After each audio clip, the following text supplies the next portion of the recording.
नमस्कार, मैं हूं मृत्युंजय कुमार झा। शाम के 5:30 बज चुके हैं और अगले आधे घंटे तक आपके सवालों का सबसे बड़ा मंच तैयार है।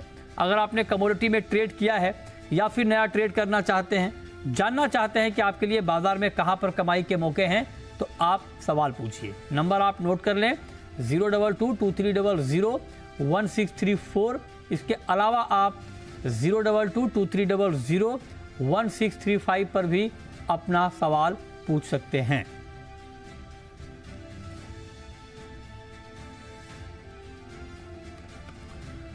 और आज के शो में हमारे साथ 4 खास मेहमान जुड़ रहे हैं।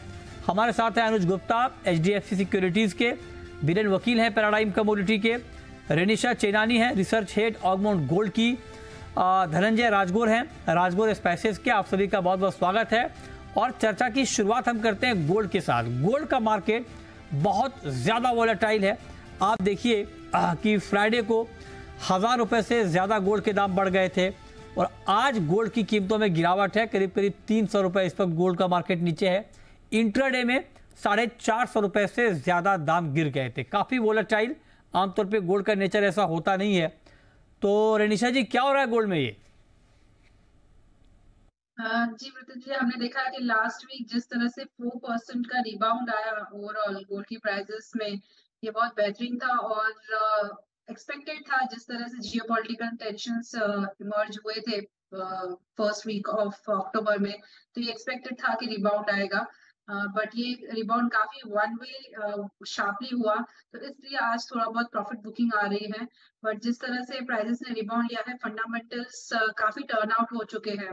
जियोपॉलिटिकल टेंशंस है और जो नेगेटिव फैक्टर्स थे कि जो फेड इंटरेस्ट रेट्स अपने हाई लेवल पर रखेगा, वो धीरे धीरे बैक बर्नर पर आ रहे हैं, बैक सीट पर आ रहे हैं। इस वजह से हम देख रहे हैं ये जो रैली है कंटिन्यू रह सकती है। जो आज डिप मिला है, ये एक अपॉर्चुनिटी है बाइंग पोजीशंस बनाने के लिए। हम देख सकते हैं प्राइसेस 60,000 तक जा सकती है एंड इंटरनेशनली $1960 का मेरा टारगेट है इस हफ्ते के लिए। अच्छा बीरेन जी, सर आपका क्या कमेंट है अगर मैं आपसे पूछूं कि 59,000 के भाव पर, क्योंकि मार्केट 59,100 के आसपास घूम रहा है, अगर आपसे पूछूं कि इसी भाव पर करंट मार्केट प्राइस पर कोई ट्रेड लेना चाहिए या नहीं लेना चाहिए, तो आप क्या कहेंगे? मैं बाय साइड प्रेफर करूंगा करंट लेवल पे। हालांकि मेरा व्यू थोड़ा पोजिशनल होता है। अब साइड में मैं MCX दिसंबर कॉन्ट्रैक्ट के हिसाब से 3-4 दिन के नजरिए से 59,700-800 तक एक्सपेक्ट करता हूँ। फिलहाल मार्केट में 58,800-700 को बॉटम समझता हूँ। जियोपॉलिटिकल प्लेबुक पूरी अभी अनफोल्ड नहीं हुई है, तो इसमें अपसाइड की गुंजाइश काफी ज्यादा है। अच्छा, अपसाइड की गुंजाइश कितनी? काफी ज्यादा से मतलब क्या है सर आपका, कितनी ज्यादा? मैं कॉमेक्स के टर्म में कहूँ तो 1880-90 ऑलमोस्ट बॉटम है। अपसाइड में मैं भी कि वापस हम ईयर के एंड पहले मींस दिसंबर के पहले 2050-2080 तक देखेंगे इसको। और इंडियन टर्म्स में रुपी को मैं 8440 समथिंग फैक्टर इन कर रहा हूँ। तो डोमेस्टिक प्राइस 60,500 या 60,800 61,000 समवेयर अराउंड मैं दिसंबर के पहले देख रहा हूँ। अच्छा जी, ठीक है। अब जरा हमें बताइए सर कि अनुज जी, कि आपको इंट्राडे में क्या लग रहा है? अगर आज कोई ट्रेड लेना चाहता है आज शाम के कारोबार के लिहाज से, तो उनको अभी गोल्ड में इस प्राइस पर क्या ट्रेड लेना चाहिए? मृत्युंजय जी, गुड इवनिंग। देखिए, गोल्ड ने लास्ट वीक जो रैली दिखाया था उसका थोड़ा सा आज एक कूल ऑफ यहाँ पे आता हुआ दिखाई दिया है। हालांकि आज इंट्राडे में इसका हाई करीबन 59,280 का था और इंट्राडे में जो लो था वो करीबन 58,880 का था। तो मुझे लगता है कि आज के ट्रेडिंग सेशन में मार्केट इसी रेंज में ट्रेड करता हुआ दिखाई देगा। तो यहाँ पे अपॉर्चुनिटी ट्रेडिंग वाली रहेगी। अगर प्राइस नीचे 58,800 के आसपास मिलते हैं तो खरीदारी का ट्रेड लेना चाहिए। 58,550 का स्टॉप लॉस लगाए। टारगेट ऊपर 59,200-250 तक आ सकता है। और अगर प्राइस 59,250 या 59,300 के आसपास मिलते हैं तो वहां बिकवाली का ट्रेड भी बना सकते हैं 59,550 के स्टॉप लॉस से। तो मुझे लगता है कि अल्टीमेटली मार्केट एक रेंज में आज ट्रेड होता हुआ दिखाई देगा। पिछले हफ्ते की जो रैली हमने देखी थी वो मार्च के बाद सबसे बड़ी रैली थी, तो उसलिए थोड़ा सा मार्केट यहाँ पे कूल ऑफ हुआ है। हालांकि अंडरटोन अभी भी पॉजिटिव है और मुझे लगता है कि यहाँ पर आपको निचले स्तर पे खरीदारी देखने को मिलेगी। बट पर्टिकुलर इंट्राडे के लिए मुझे लगता है कि एक रेंज में अगर ट्रेड करेंगे तो दोनों साइड ट्रेड करने का मौका मिलेगा। अच्छा, अब जरा रेनिशा जी ये बताइए कि जिस तरह से मार्केट वोलेटाइल है और जब फ्राइडे को 1000 रुपये बढ़ता है, आज गिर जाता है 400-500 रुपये। तो अब चूंकि मार्केट की जो पूरी नज़र है इस वक्त वो इजराइल और हमास के ऊपर भी है और बाकी सारे फैक्टर तो हैं ही। अगर मतलब यहाँ से जो अब आगे मार्केट की चाल होगी उसमें अनसर्टेनिटी का परसेंटेज कितना है? क्या युद्ध मार्केट को और ज़्यादा ड्राइव करेगा, या आपको लगता है कि युद्ध वाली बात जो है उसको मार्केट ने डिस्काउंट कर लिया है? जी, मतलब मुझे नहीं लगता है कि पूरा प्राइजेस में डिस्काउंट हो चुका है, क्योंकि अभी भी काफी डेवलपमेंट्स चालू है। अभी भी काफी जियोपॉलिटिकल टेंशंस कंटिन्यू। अभी तो सिर्फ एक हफ्ता हुआ है, मुझे लगता है ये शायद 2-3 हफ्ते और भी इस तरह से टेंशंस बने रहेंगे। पिछली बार जब रशिया यूक्रेन वॉर हुआ था तब हमने देखा था 1 महीने में गोल्ड की प्राइसेस ने $300 जितनी बढ़ी थी, मतलब ऑलमोस्ट 15% जितना हमने बढ़त देखा था। और इंडियन टर्म्स में भी 7 से 8 हजार रुपए बढ़े थे 1-1.5 महीने के पीरियड में।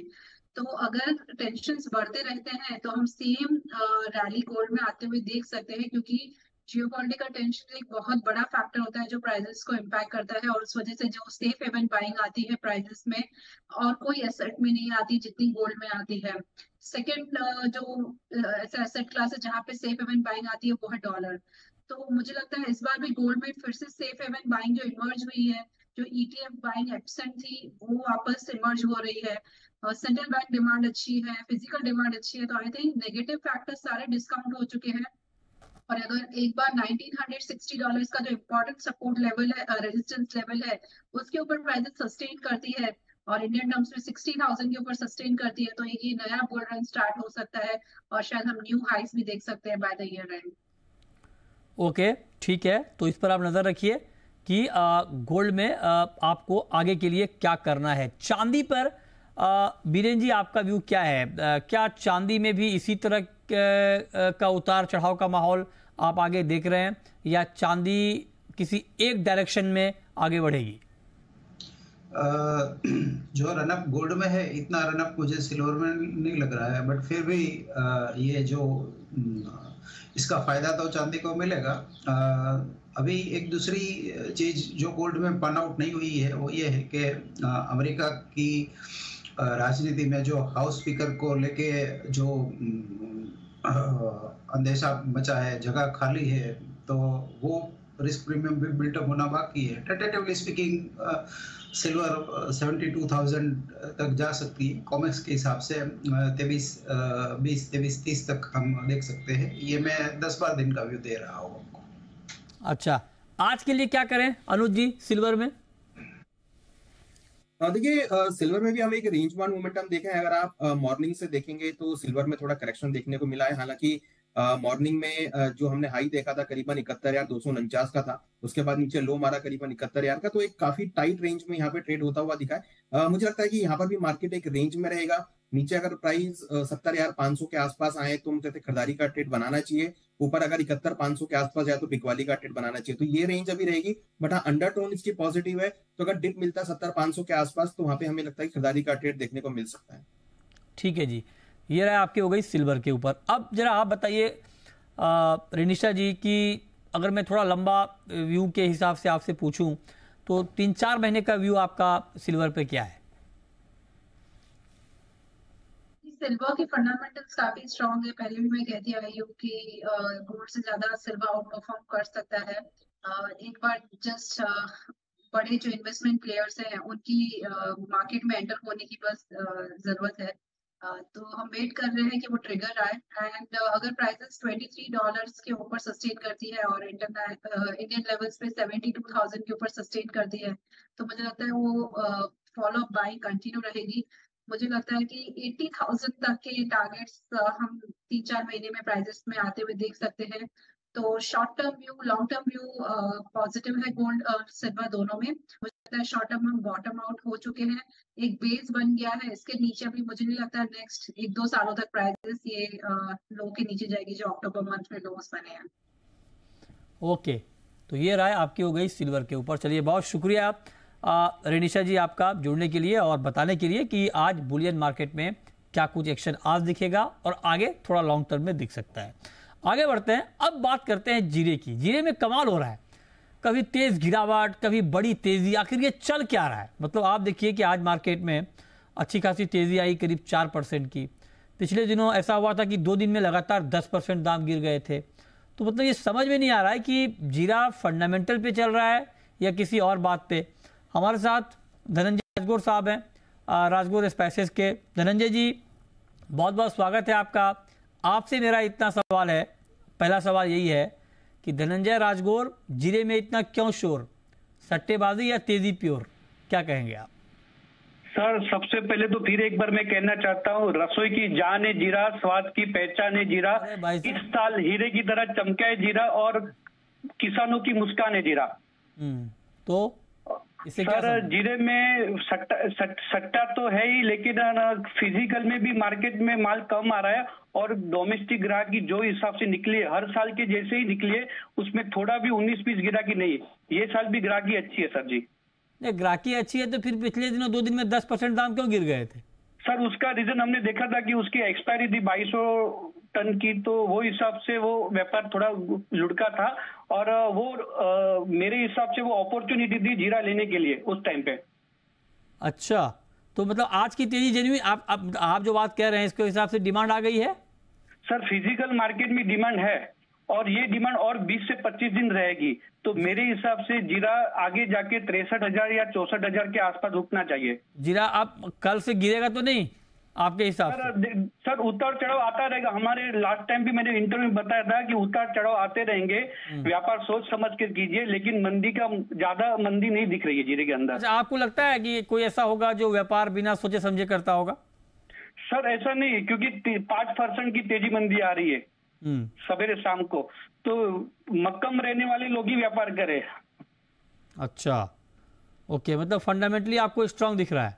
फंडामेंटल बहुत ही स्ट्रांग है। आज भी सवेरे से मेरी 20-22 जन से बात हुई, ऊंजा मंडी, जोधपुर मंडी, सब जगह पर। अच्छा। तो सभी जगह पर डोमेस्टिक गिराकी अच्छी है। एक्सपोर्ट की गिराकी लास्ट वीक थोड़ी 2-4 दिन पहले बांग्लादेश की थोड़ी अच्छी थी, तो वो हिसाब से थोड़ा हमको सपोर्ट भी मिला है। अच्छा। और डोमेस्टिक की गिराकी ऐसी 20 दिन रहेगी तो 63-64,000 जल्दी से हमें देखने मिलेंगे। अच्छा जी, चलिए। लेकिन आगे जाके 3 महीने के बाद वापस 45,000 से 50,000 दिख रहा है, वो भी सबको पता है जनवरी में। और जनवरी में 45-50 हजार आ जाएगा? 45 से 50,000 जनवरी दिख रहा है सबको, लेकिन टेम्पररी 15 से 20 दिन, महीना दिन जीरा घटना नहीं चाहिए। अच्छा जी, देखते हैं क्या होता है। बहुत शुक्रिया आपका धनंजय जी जुड़ने के लिए और इस पर बात करने के लिए। आगे बढ़ते हैं और बीरेन जी, आप जरा बताइए सर, आपको क्या लग रहा है जीरे में क्या चल रहा है? ये जीरा में लास्ट वीक थोड़ी डिमांड आई थी, एक्सपोर्ट्स के बीच में बिल्कुल चली गई थी, वो थोड़ी आई है। अभी लीन पीरियड भी है, फेस्टिव डिमांड भी है, तो ये दिसंबर कॉन्ट्रैक्ट तक थोड़ा बाजार मजबूत रहना चाहिए। प्राइमरी रुझान 2-3 वीक में क्लियर हो जाएंगे। प्राइमरी इंडिकेशन ऐसा है कि शायद बुआई काफ़ी ज़्यादा होगी। नेक्स्ट वीक में सौराष्ट्र जाऊंगा तो मुझे थोड़ी ज़्यादा पता चलेगा, क्रॉप सर्वे के लिए जा रहा हूँ, तो वहाँ से थोड़ा बेटर आइडिया मिलेगा। ग्वार पर व्यूज आपका सर? बीरेन जी, ग्वार में क्या लग रहा है अभी आपको? ग्वार में थोड़ी हल्की क्वालिटी का थोड़ा प्रेशर है। मींस जो रिसेंट बारिश हुई थी उसने क्वांटिटी थोड़ी बढ़ाई है, क्वालिटी थोड़ी कमजोर की है, तो फार्मर रोक नहीं रहा है, माल जल्दी निकल जाएगा। मेरे हिसाब से दिवाली के आसपास काफी माल निकल गया होगा, तो दिवाली के समय जो अराइवल और प्रेशर मान रहे इतना नहीं आएगा, तो मैं मीडियम टर्म बुलिश हूँ इसमें। अच्छा, तो आप बुलिश हैं, आपको लगता है कि ग्वार में तेजी आएगी। चलिए, अब हम शुरू करते हैं सवाल और जवाब। और पहला सवाल है सुल्तान का, गुजरात से। पूछिए। हाँ जी, मेरा सवाल बीरेन जी से है। हाँ, मैं कपास कली लेना चाहता था, 3 महीने से अभी वेट ही कर रहा हूँ मैं, भाव लेवल पे आ ही नहीं रहे नीचे 2400-2500 तक, तो अभी 2800 का भाव है। तो बीरेन जी से ये जानना कि 2400-2500 के भाव आ पाएंगे क्या? अभी कोई और कमोडिटी में फिर ध्यान दूं मैं अभी? बताइए बीरेन जी। जैसे हल्दी, और मुझे एक चीज है, हल्दी के बारे में भी जानना है। हल्दी नेक्स्ट ईयर के लिए अगर लेके चले तो अच्छा रहेगा, कैसा रहेगा लॉन्ग टर्म के लिए हल्दी? बताइए बीरेन जी, दोनों पे। कॉटन केक पे आता है, और मैंने कम से कम मिनिमम 3 बार मैंने कहा है कि ये लेने का भाव है। उनको ये भी पता होगा कि पूरे साल में मंदी में था लास्ट ईयर, और पिछले 6 इंटरव्यू से मैं लगातार बाइंग ही बोल रहा हूँ। अभी भी मैं इसमें टेम्पररी दिसंबर एक्सपायरी तक मैं सेल साइड में नहीं जाना चाहता हूँ, क्योंकि नई फसल नई सीजन डिले है। तो पाइपलाइन खाली है, इसलिए इसमें थोड़ा अपसाइड रहेगा। हल्दी का सवाल है तो फिलहाल मुझे इसमें बाइंग साइड में दिलचस्पी नहीं है। दिवाली के बाद इसमें मैं सोचूंगा। हल्दी की टाइम साइकिल के हिसाब से जो तेजी है वो मेरे हिसाब से दिसंबर जनवरी में आएगी। उसके पहले थोड़ा सप्लाई का प्रेशर आना चाहिए इसमें। ओके, नेक्स्ट कॉलर यमा जी हैं, पूछिए यमा जी। नमस्कार सर, हम एक किसान बात कर रहे हैं। हमारे पास अभी निकला हुआ 100 कुंटल सोयाबीन है। दीपावली के बाद में सोयाबीन के आउटलेट में क्या ये बताइए अनुज जी, सोयाबीन पर क्या व्यू आपका? देखिए मृत्युंजय जी, एडिबल ऑयल्स में हमने अच्छी स्विंग एक्टिविटी देखी है। जिस तरीके से मानसून ने रिवाइव किया है उससे काफी हद तक स्विंग एक्टिविटी बढ़ी है, और हमने ये भी देखा है कि सोयाबीन की जो प्रोडक्शन है वो आगे एक्सपेक्टेशन में बढ़ सकती है। तो हमें लगता है कि कहीं ना कहीं आगे एडिबल ऑयल्स में और पूरे ही तिलहन पैक में आपको ज्यादा तेजी देखने को नहीं मिलेगी। भाव एक सीमित दायरे में रहेंगे। इंटरनेशनली भी हमने भावों में एक सीमित दायरे का कारोबार देखा है। तो हमारा व्यू है कि सोयाबीन हो गया या सरसों हो गया, सभी के अंदर आपको एक सीमित दायरे का कारोबार ही देखने को मिलेगा। ठीक है, नेक्स्ट कॉलर गोगन है गुजरात से, पूछिए। सर मैं गुजरात से बोल रहा हूँ। जी जी बोलें सर। मैं एक किसान हूँ। हाँ, હવે એમ આગળ સરે એમ બોલ્યા કે બુવાઈ બહુ જીરાની જાજી बढ़िया होगी हम, પણ સર સૌરાષ્ટ્ર में पश्चिम छेड़ा है द्वारका जामनगर, एमा बुआई इस जिले में बढ़िया होती है। इस जिले में पानी नहीं है सर है ने, तो तुम्हारी क्या राय है ने? बीजा दूसरा सवाल है कि कपास ने કેટલા ભાવ થાશે? बताइए बीरेन जी, दोनों सवालों का क्या जवाब आपके पास? जीरा को काफी कम पानी चाहिए, और जहां तक प्राइस का सवाल है, इस प्राइस में तो आप पैकेज वाटर से पानी दोगे तो भी आपको पड़तर बैठेगी। ये मेरा जवाब रहेगा। कपास के बारे में काफी नुकसान की बातें हो रही है, जो थोड़ी इन्फ्लेटेड है। मैं इतना बड़ा नुकसान इसमें नहीं मान रहा हूँ, बट फिर भी जो एमएसपी है उसके ऊपर शायद कपास रहेगा, क्योंकि थोड़ी पेंटअप डिमांड इसमें बनी हुई है। जीरा के बारे में वक्त आने पर सब चीज स्पष्ट हो जाएगी। ओके, नेक्स्ट कॉलर इरफान है, पूछिए इरफान। हाँ सर जी, मैं ये पूछना चाह रहा था कि अभी गोल्ड में क्या करना चाहिए? किसमें? गोल्ड में। गोल्ड में बताइए अनुज जी, आज के लिए क्या करना चाहिए गोल्ड में? देखिए आज एक बड़ी रैली के बाद थोड़ा कूल ऑफ आया है। मुझे लगता है कि मार्केट थोड़ा सा एक रेंज में रहेगा, बट अगर प्राइस नीचे 58,800 के आसपास मिलते हैं तो वहां पर खरीदारी का ट्रेड बना सकते हैं, और अगर प्राइस 59,300 के आसपास मिलते हैं तो वहां बिकवाली का ट्रेड बना सकते हैं। तो ये रेंज है जिसके बीच में आप ट्रेड को प्ले कर सकते हैं। ठीक है, नेक्स्ट कॉलर प्रवीण है हिसार से, पूछिए प्रवीण जी। नमस्कार जी। नमस्कार, पूछिए। सर अनुज जी से सवाल है मेरा। मैंने 3 नोट गोल्ड के सेल किए हैं 59,330 रुपए में। 59,330 में आपने सेल किया है? हाँ जी, क्या टारगेट रखा है? 59,330 में आपने गोल्ड सेल किया है। ठीक है, बताइए अनुज जी, क्या रुकना चाहिए अभी? देखिए अभी इन द मनी है, मेरे हिसाब से इनको प्रॉफिट बुक करना चाहिए, और अगर ये थोड़ा होल्ड करना चाहते हैं तो ट्रेलिंग स्टॉप लॉस लगाएं करीबन 58,250 का, और उसके साथ होल्ड कर सकते हैं। फाइनल स्टॉप लॉस 58,550 का रहेगा। नीचे में करीबन 58,000 के आसपास से प्रॉफिट बुक 59,000 के आसपास से प्रॉफिट बुक कर सकते हैं। तो मुझे लगता है कि एक या तो प्रॉफिट बुक करें करंट रेट पे, क्योंकि अभी इन द मनी है, और मुझे लगता है कि अगर ये शाम तक भी होल्ड करते हैं तो उनको 59,000 तक के लेवल देखने को मिल सकते हैं। ठीक है, नेक्स्ट कॉलर अमित हैं भुवनेश्वर से, पूछिए अमित जी। जी मेरे को क्रूड और जिंक में चाहिए, इंट्राडे और लॉन्ग टर्म। क्रूड और जिंक में इंट्राडे और लॉन्ग टर्म।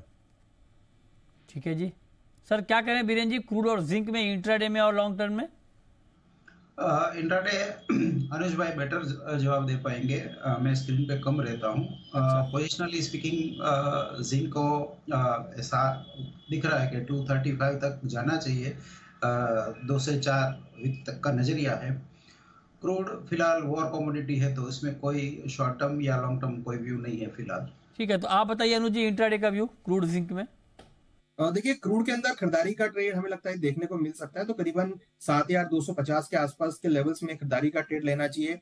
7,195 का स्टॉप लॉस लगाया, टारगेट करीबन 7,360 तक देखने को मिल सकता है। हमने एक रिसेंटली काफी अच्छा पुल बैक यहाँ पे आता हुआ देखा है, तो खरीदारी का ट्रेड क्रूड में इंट्राडे के लिए देखने को मिल सकता है। ठीक है, ओके, इस पर आप नजर रखिए। आगे बढ़ते हैं। हितेश हैं एमपी से, मध्य प्रदेश से। पूछिए हितेश जी। मेरे को सर हल्दी खरीदना है, क्योंकि ऐसे लेवल पे बाई करना है सर जहां से 2000 पॉइंट मुनाफा हो जाए।